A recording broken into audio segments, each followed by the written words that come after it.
Hi there, everyone. Thank you very much for joining us today for our webinar with Testforce and Tektronix on how to improve power integrity measurements. We thank you for your attention and participation today. And if you have any feedback or other webinar topic suggestions for the future, then please don't hesitate to let me know by chat, or you can email us later at marketing@testforce.com. So just a few housekeeping items before we get started. I'd like to let everyone know that this webinar will be recorded and you'll be receiving an email afterwards with a copy of the recording, so you can go ahead and share it with anyone you'd like. And if you're interested in any of the other webinars that we'll be hosting, or to download some of the free resources or previous webinars, you can go to testforce.com/academy and you'll find everything you need right there. So if you have any questions during the webinar, please make sure you ask them in the Q&A section on the right side menu bar, and we'll be sure to get to those questions with the presenter as we get to the end of the presentation. So now I'd like to introduce Galen Pounder. He's a senior field applications engineer for Tektronix and specializes in digital signal integrity. So let's jump right in and talk about improving power integrity measurements. Thank you. Hello, everyone. I'm here in Portland, Oregon, and it's actually sunny today. It's been rainy for a while. So I support, I'm a senior field application engineer, and I support the Northwestern United States and Western Canada. So some of you may be familiar with my name. So today I'm going to introduce to you some of the new features on Tektronix oscilloscopes and probes that will help your power integrity measurements. And one of our newest features is this TPR 4000 probe, which we'll go into detail on how that can help you in your power integrity measurements.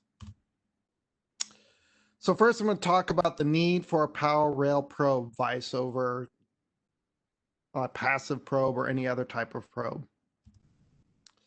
So right now in the world, digital power management is getting to be a bigger deal. Our typical systems have multiple processors, high-speed data, multiple FPGAs, and our number of power rails on these systems is increasing. Some things I've heard of 12 power rails on one chip or higher. This creates issues for efficiency and heat management, and how to regulate all of those different power supplies. Also, power integrity is now being affected more by noise. We get noise sources onto these power rails. We're trying to pack more power rails into an area with signals on them. So you get crosstalk from data signals, coupling from clocks, power supply switching noise, harmonics from that. And all this noise on a power rail can translate into our systems and result in bit errors onto those systems. So power accuracy measurements are becoming more important over time. So what is a power rail probe? Power rail probes, you've got more markets out there with these newer chipsets, and that could be 4 to 20 rails on a system. You need to validate one rail at a time, or 2 to 4 rails at a time, or parallel with other signals. There's constraints on connectivity because all the boards that we're using nowadays are getting smaller and smaller and smaller, but they're doing more and more and more. So here's an example. Semiconductor provides a chipset to a power supply, and that FPGA board, the FPGA comes from company B, which performs a calculation and processing for a car board designed by yet another company C. So we have not only this is an example of an automotive food chain, but there's other food chains out there, multiple vendors on the board, and we want to make sure that the power going to the systems is good so that they work. The big question is, why can't I just use a regular old passive voltage probe? They're pretty inexpensive. Oftentimes they will come with the oscilloscope. So the need for lower power supply voltages. Many of the passive probes and oscilloscopes have attenuation factors and higher noises than the lower voltages give us. Tighter tolerances for all the measurements that we have going forward, and there may not be enough offset.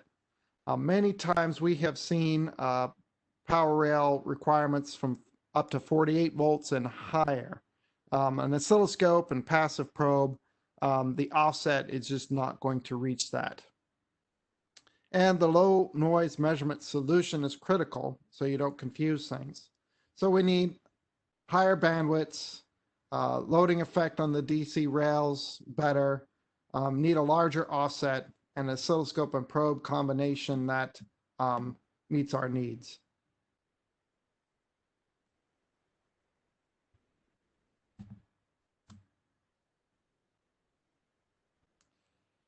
Market trends, you have switch mode power supplies, three-phase motors, power connectivity, so USB, power over Ethernet, wireless power charging, green power, all these different power needs out there.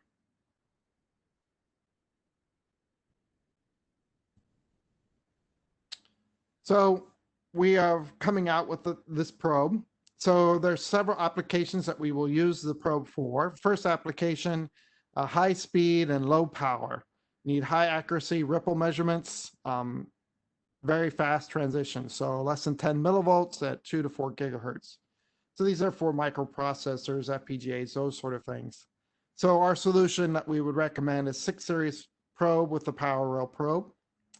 The second application is switch mode power supplies. You need accurate ripple measurements, around 10 millivolts. And your transitions may be as fast up to 2 gigahertz needs. So in that case, we're recommending the 5 series probe. The 5 series goes up to 2 gigahertz, and we get good accuracy with that. And then application 3, traditional ripple measurements that you have on around 30 millivolts is all you really need in the accuracy range. Different applications that might apply. And you have other oscilloscopes still there, our older 3000 series or 4000, 5000 series, even 7K and 70,000 series scopes. And you want to use the power rail probe with those scopes. And the power rail probe can be used on the older scopes. But our primary focus is with the 5 and 6 series. So talk about the product itself here. This is our power rail probe. There are 2 models, the 1000 and the 4000. The TPR 1000 has a bandwidth of 1 gigahertz, and the 4000 has a bandwidth of 4. But most of the other specifications are the same. 60 volt offset range, plus or minus 1 volt dynamic range, which is plenty for a power rail. Input resistance 50k ohm at DC up to 50 ohm at AC. Input coupling DC or low frequency reject. Accuracy is around a millivolt.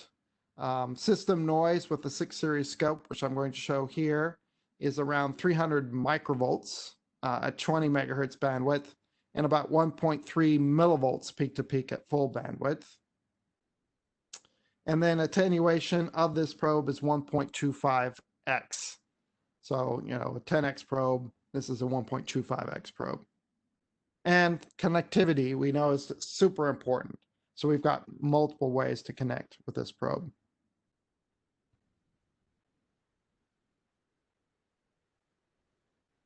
And what I'm going to show you here is some data from what we call ASUS Tinkerboard.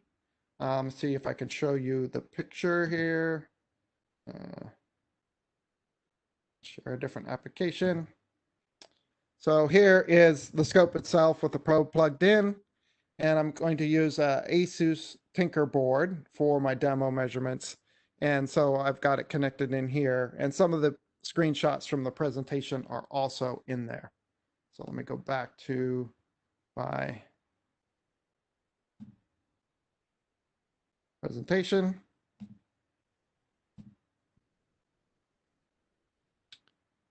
So you can see different things going on with this board. So using 1 gigahertz bandwidth limit and a TPR 4000 probe on a 5 series scope, we'll see this sort of measurement for the ripple noise or ripple. And then on the 3.3 volt rail on the 6 series, you'll see a lower noise. So this shows that the 6 series is much cleaner than the 5 series, but the 5 series still gives you a very good number. And here, with our 20 megahertz signals bandwidth limit, the details get tighter. You can see better details on both scopes.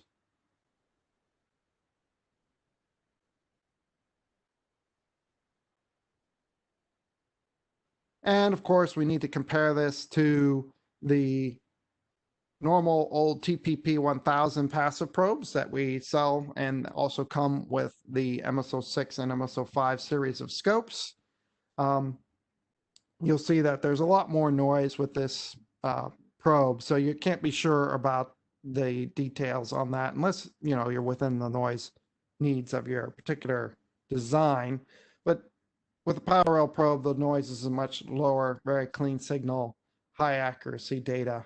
And so that's what we see here.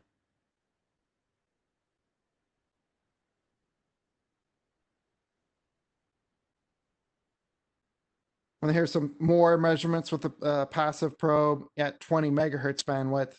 A lot of this is due to the 10x nature of the probe, but there's some other issues that cause it to not be quite as clean.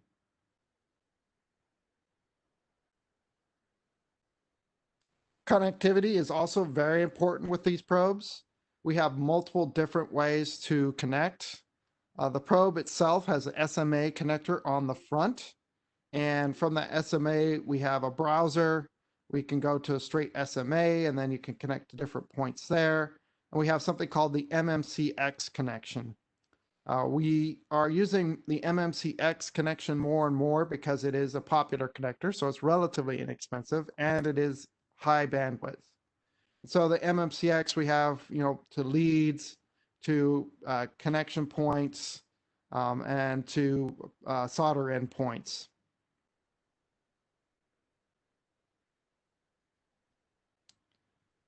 And so various different connectors, and I'll show you some of those connectors in the video here in a second. We have automated measurements now on our oscilloscopes for power. We can do ripple, overshoot, undershoot, settling time, turn off and on, ringing, voltage measurements, slew rates, and jitter. So you reduce human errors when you're using automated measurements. When human measurements, you're generally looking at your ripple by cursor measurements. So you have to stop, measure it with the cursor. If you're at the wrong frequency and other things, you might miss things.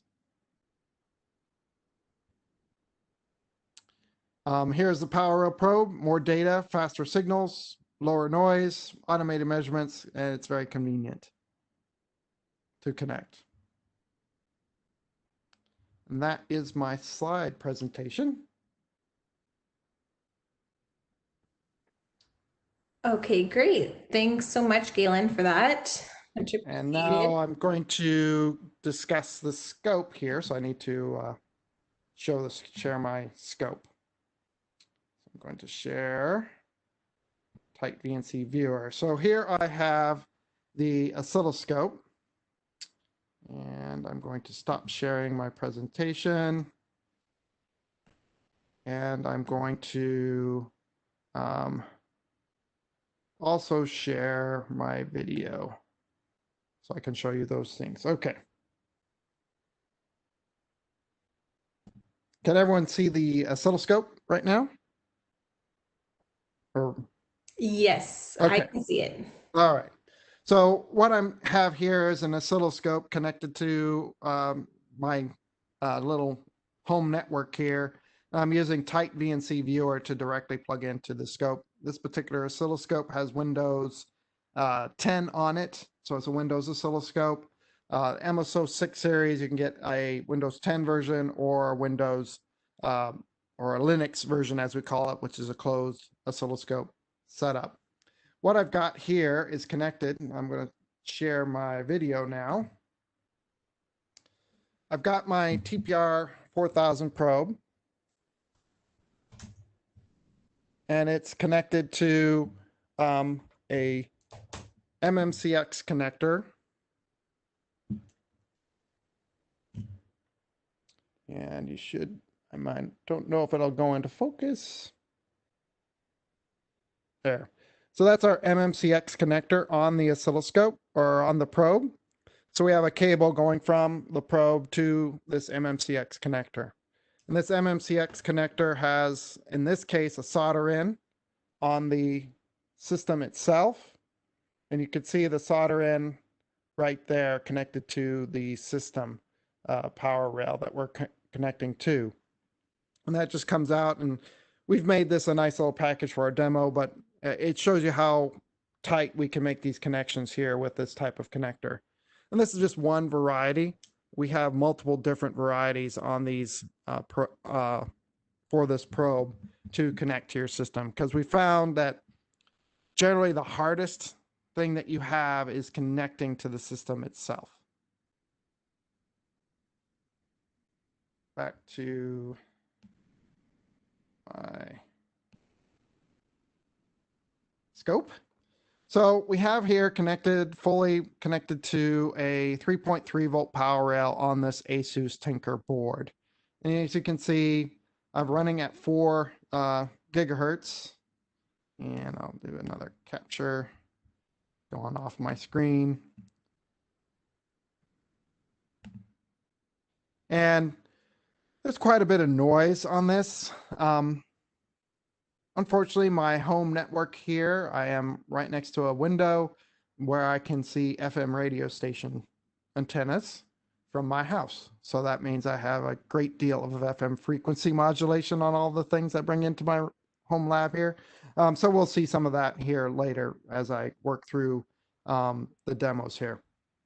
So on this setup, I'm going to go ahead and push auto set, file, auto set. And that will set up my scope capture.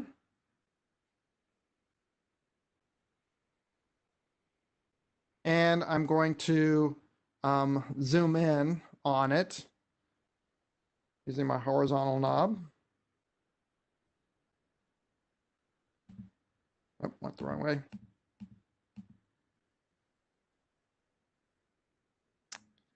And I'm going to change my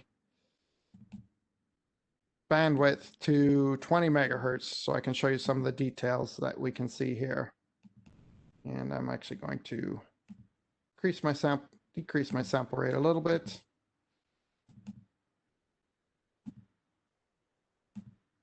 Enable high res mode.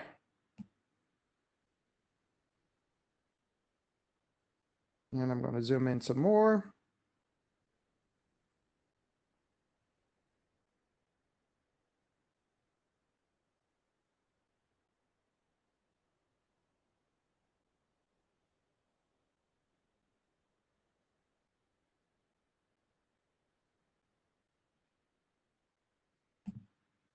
And stop my capture.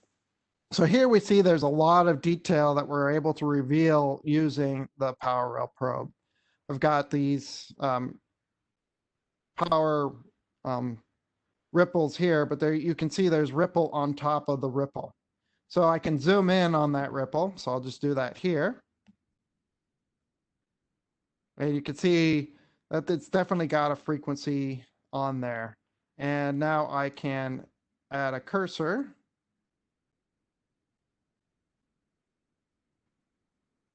I'm going to change this to a vertical cursor.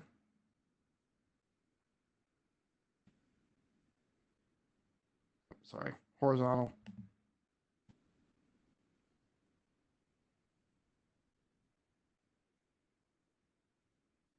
I could see, basically the size of this waveform is in the microvolts range. So when you're in the 20 megahertz mode on the 6 series oscilloscope, you can get, some fairly good views of that signal itself. And now I can do some measurements on this signal. Go to my digital power measurements and ripple. And I know that that particular ripple frequency is about 6 megahertz. I'll choose 6 megahertz for the ripple. And push run. Now it gives me that measurement. Except I'm clipping on my waveform. There we go. For that frequency. In fact, I'm going to go ahead and load a session file I saved yesterday. It gives me even a more exact frequency capture. And you can see here, I'm looking at two frequencies, 6 megahertz and 131.6 kilohertz. And one feature with the newer oscilloscopes is we have this spectrum view, which is a separate down converter going to a FFT, digital FFT on the oscilloscope. So we can get some spectrum views as well as time domain views of our measurement at the same time. And it shows you here also some of the results that we get. We can set it over a period of time and get a good mean of the ripple as the population grows. And we can also see what that ripple voltage is over the single measurement as it gets captured. So it shows you a lot of information on these ripple measurements and the data shown here with the Power Rail probe.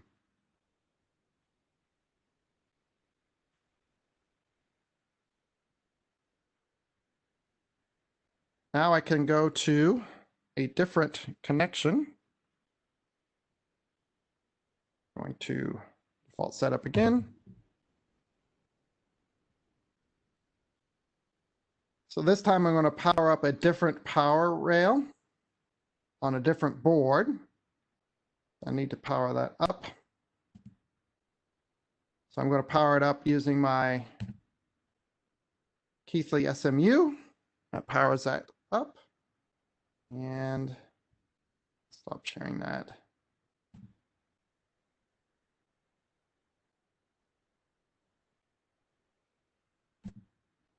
And I will go back to my scope and turn off channel 1 by just swiping it off the screen, and turn channel 2, change my trigger to channel 2. And in this case, I'll just push the auto set button.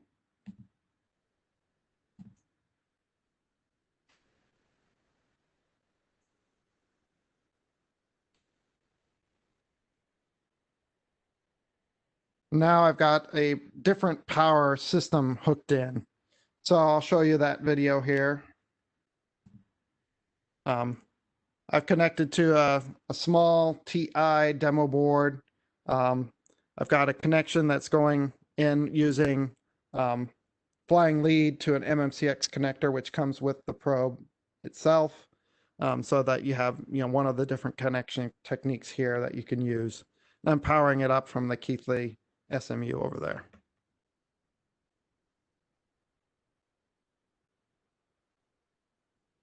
So in this case, we've got data here at 4 gigahertz, and see all this movement, this ripple. It's around 90 megahertz. So I'm going to go ahead and measure that.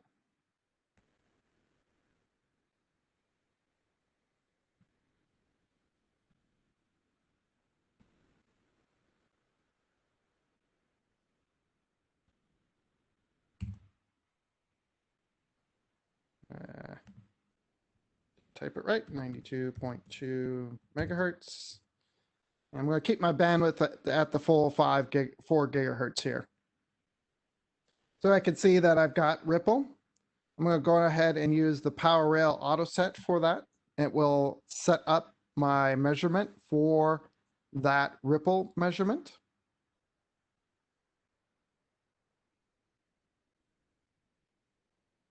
And I'm also going to do the spectrum view auto set so I can see the spectrum at the same time. So this particular ripple is due to FM radio interference. So it's giving me this ripple. So not all of your ripple per se is coming from your system itself. It could be interference on that system from other things. And in this case, my highly unshielded room, I'm getting a lot of RF interference. And of course, it's an unshielded board, unshielded power supply, well, unshielded cable to the power supply. So that's giving me a lot of RF noise that you can see there. Go ahead and reduce this down to about the 20 megahertz. That ripple goes away. And then I can change my scale.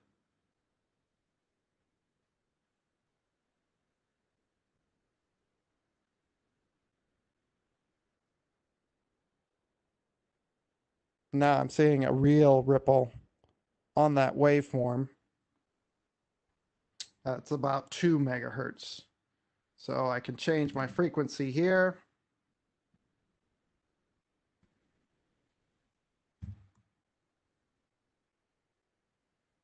And then I can auto set that.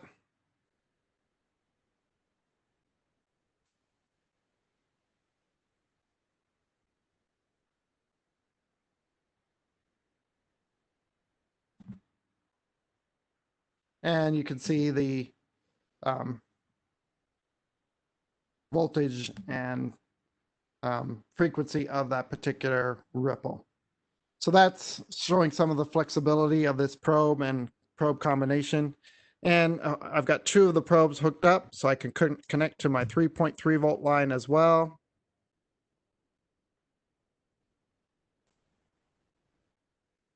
And channel 1. I've got 2 power rails. I'll go ahead and auto set here.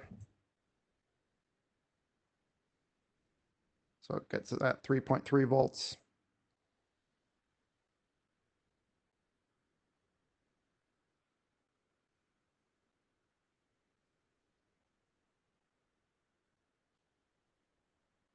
And now I can set up my ripple for measuring 2 power rails.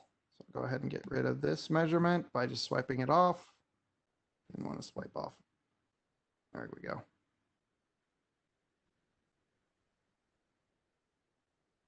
We're going to measure and power measurement, change my number of rails to 2 and choose ripple.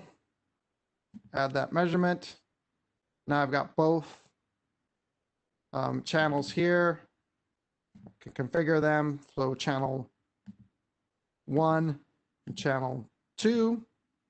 And I can set the 2.04 megahertz at 20 megahertz bandwidth limit. 2.04 megahertz at the 20 megahertz bandwidth limit. And go ahead and auto set both of those.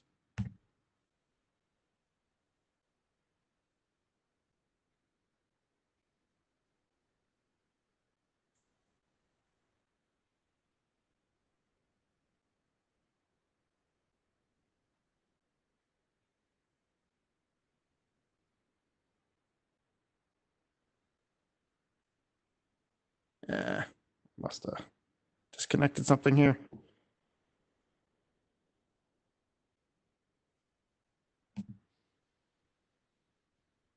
It's 3.3 volts. Well, it's there. And then I can do a spectrum view auto set. So I can get both of my channels. So that's, flexibility that we have here on our instrumentation to get these data that you need to understand what's going on your system. All right, I think I'm ready for questions. All right, perfect. Thank you, Galen. We appreciate your time with that and showing the demo. That's very helpful too. We have a few questions into the Q&A section, but we're still open for more. So if everyone wants to think of a few questions for Galen, then you can just enter those into the Q&A section. Or if you can't find that, just put it in the chat and I will pull it up. So, Galen, we had a question come in just when you were starting the demo Yeah, portion, and they were wondering, does this blue wire pick up noise? blue wire. Which blue wire is it? Oh, the blue wire. It's a cable. It's not a wire. So it has shielding on it. So it's a shielded cable. So our solder in choices, I'll go ahead and show the video of that. Sun went behind the clouds.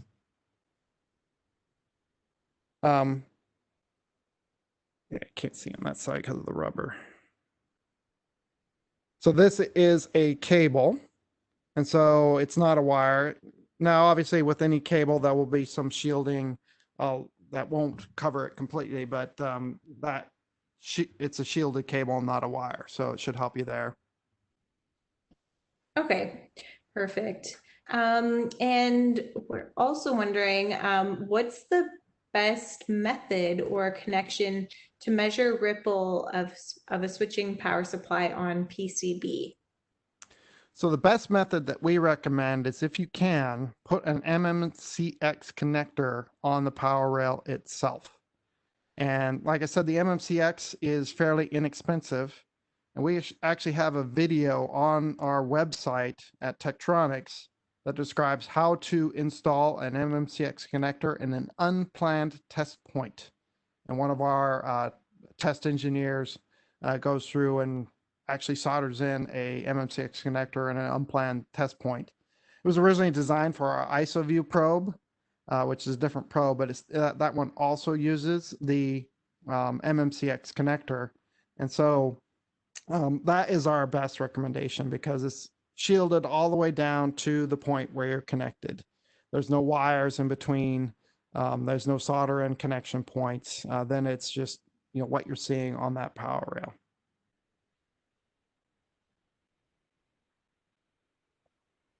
Okay, perfect. Um, those are the questions we have right now in the Okay. chat. So if anybody else has anything to add, then please go ahead and enter those in. So I'll go ahead and Um, show some of our other connection tools here while sure. we're Yeah. waiting for more questions. Here's a tool where there's a little connector on the tip that is used a lot in the antennas for Wi-Fi. So if you have even a smaller connector that you want to use, you can use that. We supply enameled wire with our connectors so that you can connect in there, and it's a little bit insulated, so you don't have a direct bare wire on your system. And here's some more of our solder in connection points. So there's different types of solder ins that we do have. I don't know if it's going to be in focus. There it is. So those, there's a ground and a positive side on each of those, and those connect in to the probe using an MMCX. So we've got 3 of those in that bag. And there are other methods.